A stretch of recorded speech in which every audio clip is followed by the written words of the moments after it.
Hello. Hello, Stephan. Good morning or afternoon for some of you folks.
Hello. Hi, Georgi. We are still waiting for people to join. Yep. Sorry about not turning on my camera, but I'm on mobile data, but I'll be sharing then for the presentation. Yep, all fine.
Ruben is running a little bit late.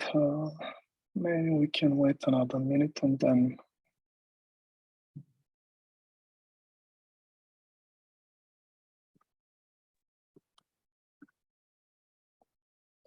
Yes, I'm coming. Okay, we can start. I think Ameilia is not joining this week. So let's start then, or do we wait for someone else?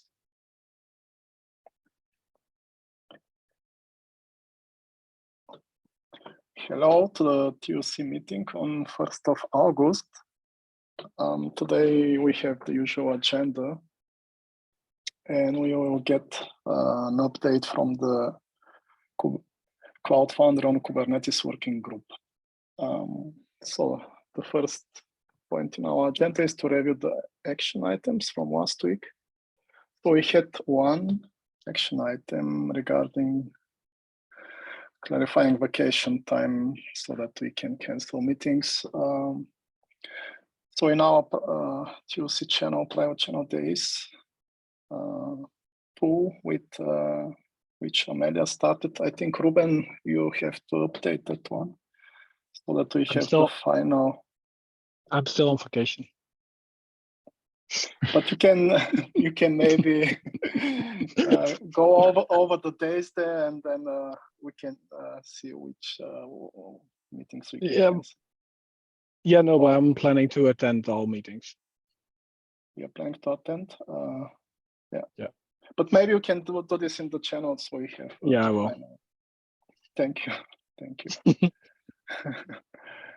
And regarding canceling the meetings, are you or should I reach to someone else to cancel the meetings?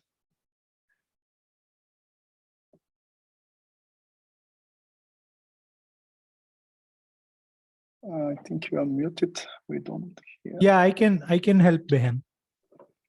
Okay. Yeah, maybe you can just check the meetings in the channel, and while we don't have a quorum, then we can cancel. There are 2-3 candidates for now. 15th of so- August. If we have 3 people, we can, then it's fine, right?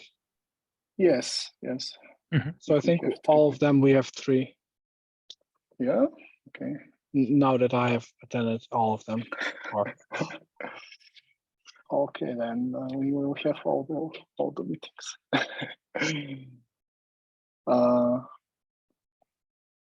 So can then seek. Yeah. Okay, then we clarify this one regarding the moderation. Maybe we can offline clarify who can take this when I'm on vacation. And now we have Georgi Sabev in the call. He will provide the update of the Cloud Foundry on Kubernetes working group. So Georgi, the floor is yours. Hello, everyone. I'm sharing my screen. 1 second. And let me know if you're able to see it. Yep, we see it. Yeah. So I'm Georgi, one of the tech leads on the Kubernetes CF on K8s working group. I'm going to give you the update today because Giuseppe cannot attend. So since our last update, which I believe is in March, we had a new release, actually 2 of them, but the second one is just minor fixes that slipped the first one. It's a relatively big release because we just didn't cut for a long time. We've been having conversations on following a more regular cadence, like doing more releases with less stuff, but this one is kind of big. The main interesting things in 0.8.0 are Kpack image caching, which means when we see a push, we share the same Kpack image for the application, which is more optimal. So pushes are faster if you push the same app over and over again. A neat feature that was actually suggested by a colleague at SAP while we're dealing with some SAP requirements, which is nice. We support Buildpack selection via CF push -B, which is essentially skipping the Buildpack detection phase and using the Buildpack that you provide, but with one limitation. If I remember correctly, in CF4 VMs, you can point it to a remote Buildpack from GitHub. We don't yet support that, but we only support the Buildpacks that the cluster builder currently defines. The main reason behind doing this was to disambiguate the detection, because sometimes you have apps that will more or less qualify as both Node.js or Java or things like that. I'm not entirely sure if it's much quicker because we're creating new builders on the fly. So the first time around, maybe it's slower and then it's quick. But the main reason why we had to introduce it is for disambiguation. So you can now do CF push -B with the locally available Buildpacks. Another interesting thing, supporting service labels, which are used by some frameworks like CFM. I think it might be a part of Spring, but the thing is, it's a Java library and you can get the service by some label, and that's what it looks for in the VCAP services JSON. So we're enabling libraries like that with this. A big one is the rolling update strategy for pushing, restarting, and restaging, which will more or less take advantage of Kubernetes built-in rollout feature instead of every time recreating the whole stateful set that backs up the application, which is not optimal and results in downtime. Now, if you do rolling, as it used to be in CF, you get real rolling upgrade. There is a minor glitch here in that the first time around, after you upgrade to 080, you have to do a traditional CF restage without rolling so that it recreates the underlying resources. Otherwise, you get an error that tells you that you have to do that. There is an underlying technical reason. There's an immutable field in the underlying K8s resources, but the UX, I think, turned out pretty good because it will tell you what to do if you get it wrong. Yeah, this means that we also implemented the V3 deployment, endpoints, because that's what's behind rolling, and this is filling some more gaps in the API. Another thing that we wanted to implement for quite a while was implementing deletion jobs for a couple of resources like workspaces, rows, etc., meaning that now the CFCLY will wait until the resources are gone, because earlier we had stubs and it would just return immediately, and this could result in in racy behavior. Along with job deletions came an improved handling of finalizers in some of our resources, most notably orgs and spaces. We are explicitly waiting for a not found error from Kubernetes so that we can prove that the resource that we're finalizing went away before we remove the finalizer.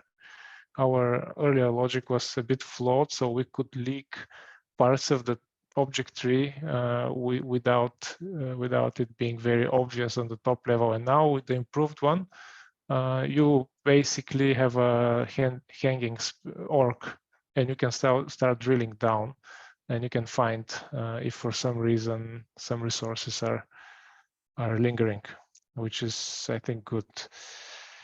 And then, yeah, we had miscellaneous gaps that we filled, mostly required by the MTA use case. I don't know if we have talked about this in this round, but at SAP, we had an internal exploration. We're trying to support multi-target applications. There is a tool called MTA Deployer that can automate the deployment of multiple CF apps with their services, service instances bound to them via JSON YAML descriptor. I think it's YAML. And we're trying to support this. It more or less doesn't require anything that's not standard in V3, but we are not providing all the endpoints that it needs to work normally. So some of these have gone in by now, like filtering various things by label selectors, GUIDs, just happened to not be implemented.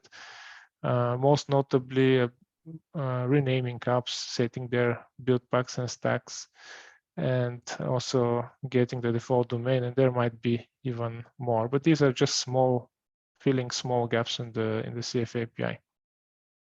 And as I said, 081 was fixing some minor bugs, documentation improvement. So make sure you actually pick up this one if you want the latest stuff. So what are the next things that we are looking into? One thing is Docker support. It's been coming up both internally from colleagues at SAP, and also Ram raised a question about this, and we've been thinking about it for a while. So we are ready with a proposal. So we're waiting for the whole working group to review the proposal, and then we'll get down to implementing it. For now, it looks like we might out of scope the support of images that run as the root user, like Nginx straight off Docker Hub. there are a lot of images like that in the open space, but they're not very easy to support without the user namespaces supporting Kubernetes, which is not yet very complete. And for the reason of being more secure, maybe we should just say that for now we don't support such containers. And this might be annoying for a lot of users, but we'll make sure that at least the error messages, that they get nice speaking and meaningful error messages so that they know this is not supported and that this is the problem. So Docker support is one thing. It's not going to be a very big epic, I think. Let's wait for the approval to get through, but we managed to implement a prototype in a couple of days. So I think in a week or two, it could even be delivered. Another thing that we have not explored a lot is user management. And by user management, I mean the V3 endpoints about getting users and creating new users. And this ties a little bit with the MTA use case, where we had to make the Kurifi installation work with access with a UAA instance with an UAA instance. It's not important where it comes from. So right now, the user management endpoints in Kurifi are not implemented, but we think we can implement them in a similar way as CF4VM does if we just pack them with role bindings. So we have a draft proposal about that, but it needs more work. But it's something that we think is not going to be very big, that might be beneficial for Kurifi and the MTA use case. And another big thing, which I think is going to be pretty big, is managed services support. As you all know, at this moment, Kurifi only supports user-provided instances, and there has been interest from SAP, and also I think RAM raised that from the community about having managed services supporting Kurifi. We have had some developments in SAP, some explorations about how this might be done, but we haven't had discussions with the larger community. So I guess we'll have to write a proposal and have discussions and see how we can tackle this. It's at this point not too clear. That's the product part of the update. Do you have any questions?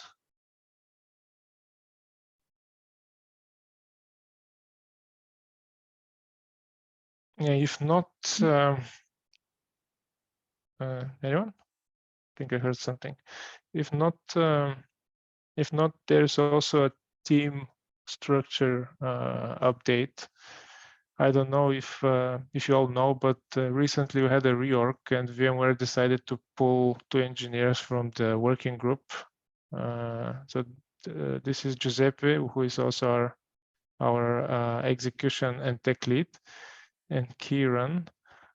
So they've already, as we speak, they've already practically left the team, leaving the team with 1 pair in EMEA and 1 pair in America. The new execution lead is going to be Andrew Whitrock, and Dave Walter is going to be the tech lead in the American time zone.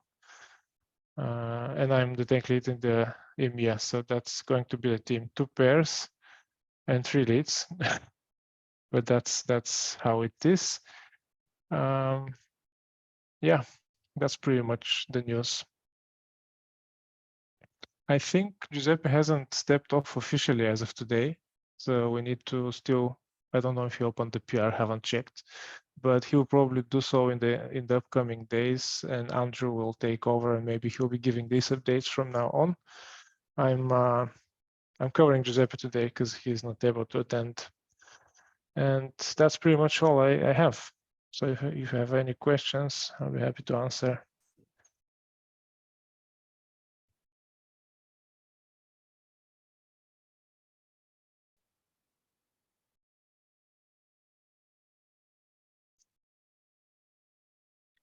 Yeah, if there are no questions, thanks for your attention. and I guess see you soon on the next update. Thank you. Yeah, thank you. Thank you, Georgi, for the update. And yeah, we can proceed with the next agenda point, reviewing PRs. The first one I have is 658. It's about updating the RFC number of the one open telemetry RFC, which we approved last week. So I'm updating the number and the state. Okay, I have enough approvals. I can just merge it.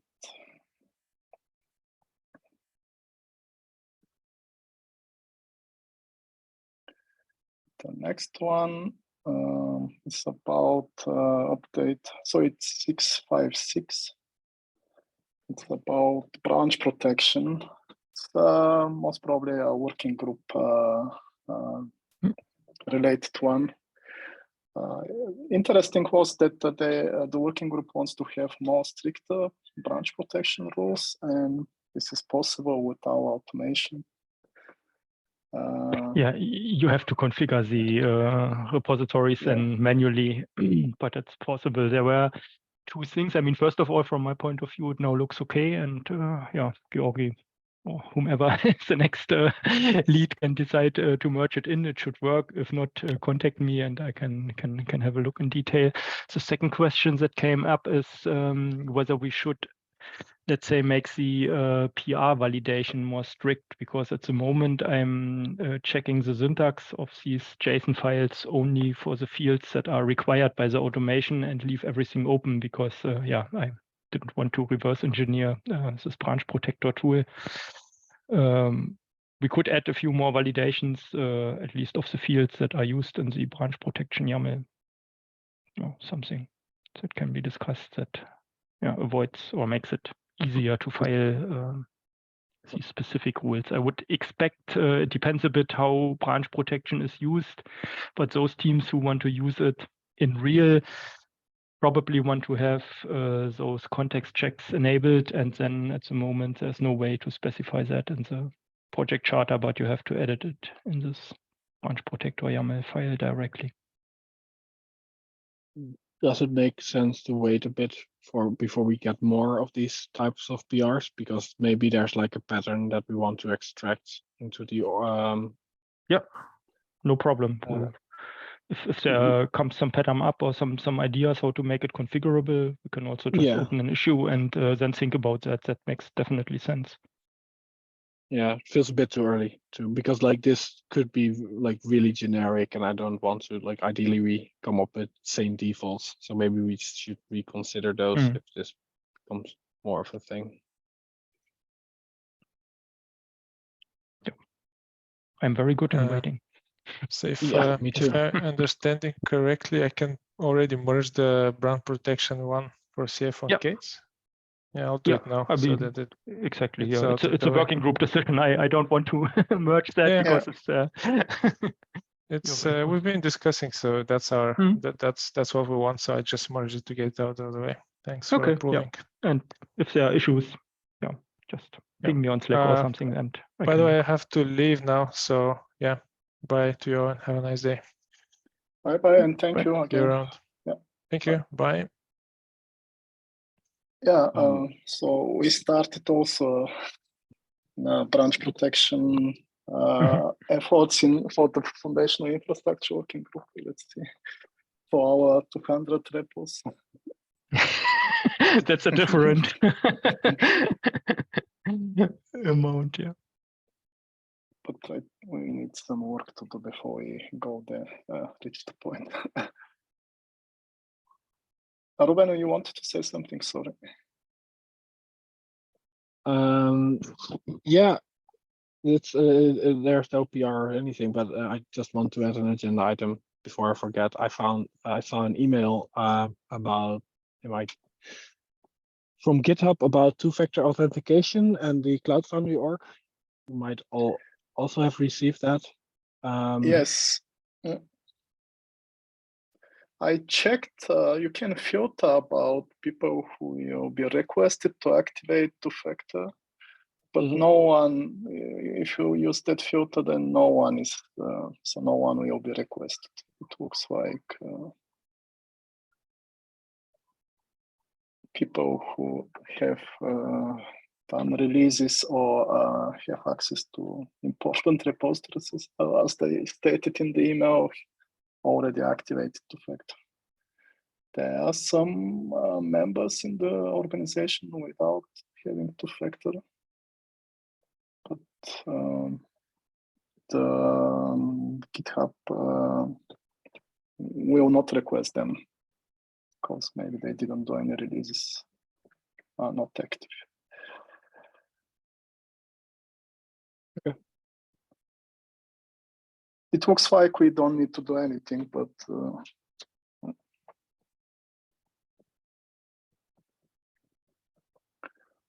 That sounds good. okay, the next one. So it's still in clarification. I think in the TUC we can do anything. It's 653, the PR 653.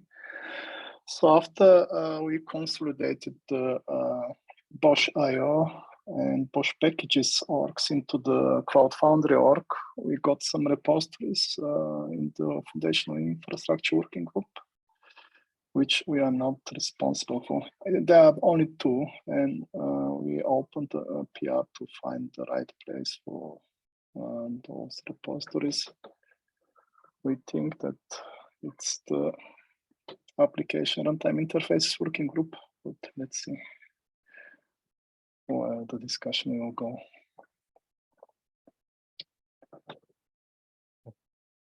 I've pinged Greg directly in Slack. Yeah. So we have two PRs open for this. Should we close the one you opened, Ruben, or I can close also my PR so to have Let's wait for Greg. Yeah, let's see. I don't know what his preference is, like if he wants to do both or just one. Yeah, okay, sounds good.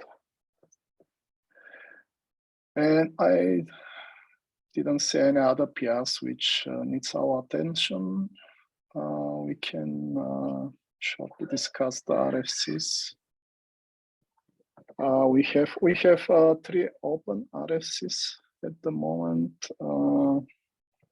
So the one about adding readiness health check for apps. Yeah, there is the request somehow for use case. Usually the health checks has, if the application is healthy and then changes the state, the health check is checking every 30 seconds. And there also one concern raised in the RFC that the application instance could be in non-ready state for 30 seconds before the next check finds this state. And can we do something in that direction? And Maria asked whether reducing the interval, check interval, can help. This is still open, the discussion.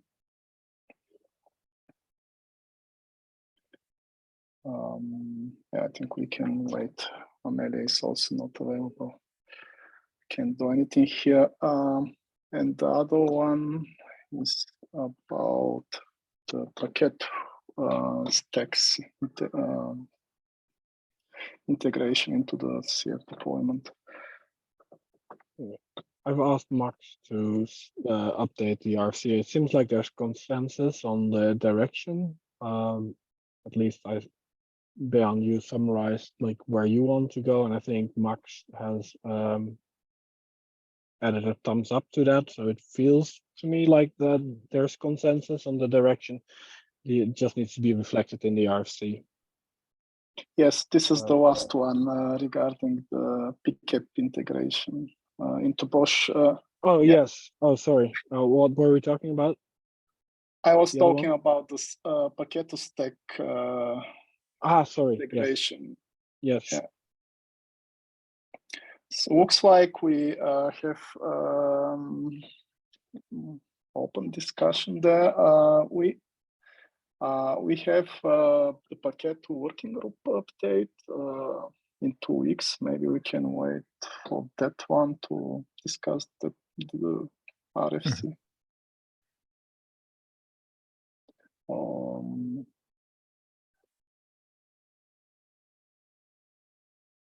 Or do you have any other suggestion or how from TLC side we can help here?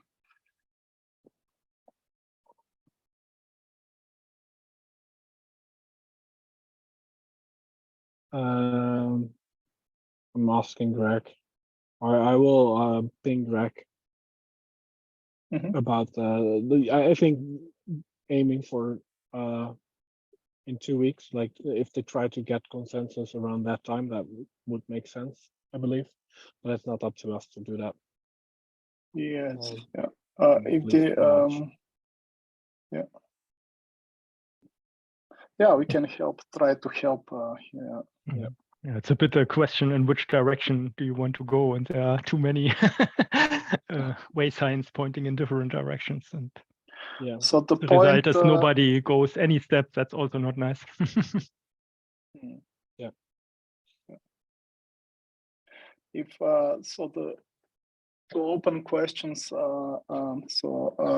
If we go with separate stack and application droplet, will this enable us to consume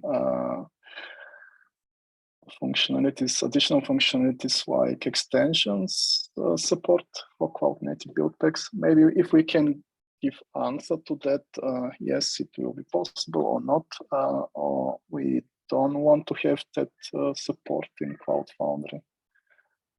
Well, yeah, I think just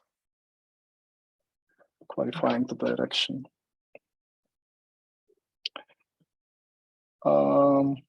And the last one was the pickup release integration to Bosch. So we decided to go for an approach which is not a little bit different, how it is aimed to be integrated in Cloud Foundry. So we want to have a similar implementation like the Vox streaming works in Bosch to stream the network traffic in case this is required. So we seem to have agreement here, and the RFC needs to be updated so that we can proceed, like Ruben mentioned. And this is all I have for today. Do you have anything else, any other business?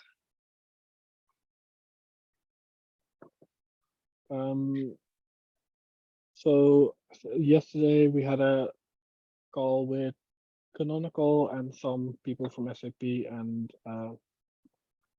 cloud.gov, I guess. And I mean, it was a good conversation. It was about VIPs and wanting to have some ability to test VIPs bits with the broader ecosystem. So being able to release validation of components like Cloud Controller and stuff like that with VIPs compatible stem cells. It's too early to say we definitely got it, but at least there was more cooperation than in previous times. So yeah, we will probably end up with an RFC at some point. I don't know what the who wants to drive that or who wants to be involved in that, because we will have to figure out like how we want to like structure these things, at least around like producing stem cells, and who's gonna. There was an idea of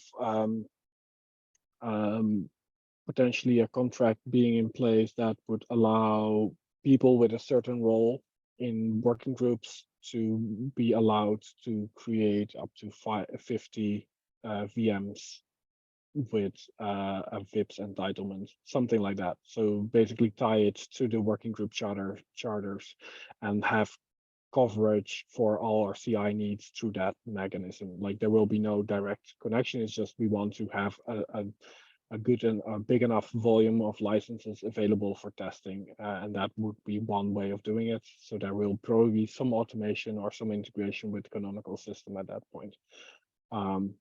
So yeah, I don't know who's interested in trying to help drive this forward,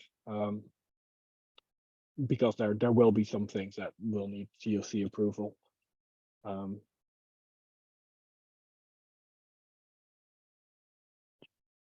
Guess at least the CF deployment working group will be involved also for the validation. Yes, That's for sure. Yeah, I think that's the bare minimum, and maybe we also want to have like component teams themselves. I guess so. I know that, or it's very likely that the cloud controller doesn't work on FIPS due to some encryption algorithms that are used inside. So some adaptations will be needed somehow. And then if that shall happen, then somehow the teams need the stuff in the hands, right? To work with it. And probably they even want to run their unit tests, right? So if they can use VIPs in Docker, right? If they can just use a Docker image with VIPs bits and then run their Docker their unit tests in there instead of having to spin up stem cells to run that stuff, like that would be even better, right? Like we want to move this as far upstream as possible, I guess, for where it makes sense. So I think,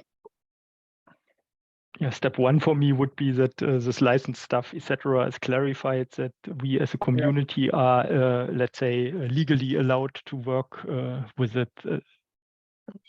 Before that, it makes little sense to start with an RFC, etc. But if the wish or the willingness is there, then I think we can think about the next steps and come up maybe like an RFC similar to the one introduction of this Gemi thing. So stem cell stacks later. I mean, I don't know, maybe stacks are in the beginning out of scope, but let's start with the stem cell and getting Cloud Foundry running on the stem cell and have a validation in place that runs in parallel to the other one. That's already a good step. Yeah, so basically we're gonna say the MVP RFC is gonna be get something where we can at least start publishing VIPs stem cells internally, like privately for consumption, for testing, right? I think that's like the bare minimum. And then we basically have all the licensing stuff working end to end. And then we can start in a next phase, start looking at like who wants to consume it once it's there, right? And how to figure those bits. That makes sense. Go ahead, Beyhan. But prerequisites for this is the license question, like Stephan. Yeah, that conversation we had yesterday, and there's going to be on Friday probably conversations with their CEO, and so hopefully next week we will get some more clarity. But like this could go pretty fast. Still, paperwork needs to be involved, so it will take. I mean, essentially they want to bundle. Everyone will sign up with like a developer account, which entitles you to 5, but a surge to 50 in a machine type setting, so a CI/CD setting. So what the discussion is internally up to their CEO is, can they in essence bundle a bunch of name individuals into a contract per se as a group so that they can kind of aggregate all those licenses together with a minimal or no cost, and basically come up with that proposal to give over to Chris from the foundation standpoint. So that's basically what they're raising up internally. And then we still have time. We got other things that have to go into play as Ruben discussed, because internally on their timelines, their last call for submitting updates for approval and testing on their side is like mid-September. So, I mean, this is still a little bit out, but as Ruben said in the call yesterday, a bunch of us need time to get other things in order ahead of time, get pipelines built, etc. And then what will ultimately happening from a license standpoint is each entity who buys an appropriate, I'll call it a runtime license. So in the case of CloudGov, we're going to buy for our X number of VMs in our environments.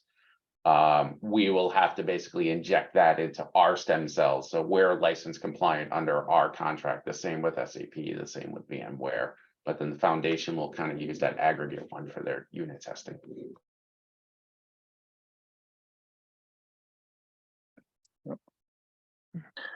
Yeah, it looks like the RSC should come from our working group, Ruben. Or I can, yeah, I mean, can support here also to create. Yeah, and I mean, like we have already done this work once, right? Like we have a VIPS stem cell pipeline that's there for Bionic that was used for validation. So we could just go from there. But there's also the license sync part, which I think is not really like I don't know what that's gonna look like, but the requirements to sync some of these roles that we have in the foundation into the canonical systems. I don't know what that's gonna look like, but that could potentially just be TOC type automation that we want to build. Mm-hmm. So that could be a separate RFC potentially, or a manual process, but I don't know. We'll see.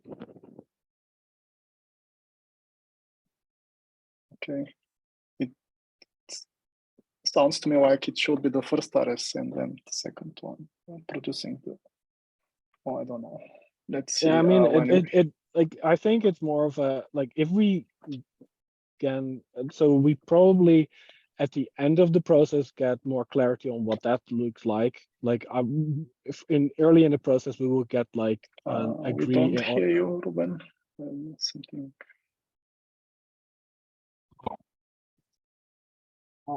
I expect agreement from Canonical on like the whole in principle, like from their like CEO level type stuff, like on where we want to go this direction, right? And that's the sign off that we need, right? And I think that should be the trigger to start the RFC for the stem cell bit, and then the RFC for how we're gonna do it in practice will come later because it will depend on like all this information trickling down through the Canonical organization, right? And how they're gonna eventually implement all of that. That will come later.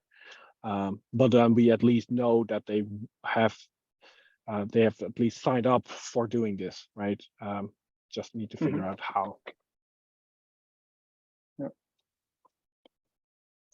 Because in practice, right, there's not so much like technical limitation, right? Like at this point in time, I can just create an account, get that like license and create a stem cell because you take the license out of the stem cell. So we could be doing this. It's just we want as a foundation to be compliant, and that's why we want to do all this extra stuff.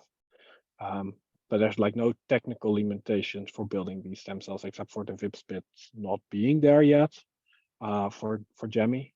But we could start setting up that pipeline. We have done that for Bionic as well, right? With Bionic, we were running Bionic pipelines, or no, Jemmy pipelines. We were running before there were Jemmy was GA, and I think that's the same with the VIPS stuff. Okay. I think that all makes sense. Yeah. So you will keep us updated because yeah. Yeah.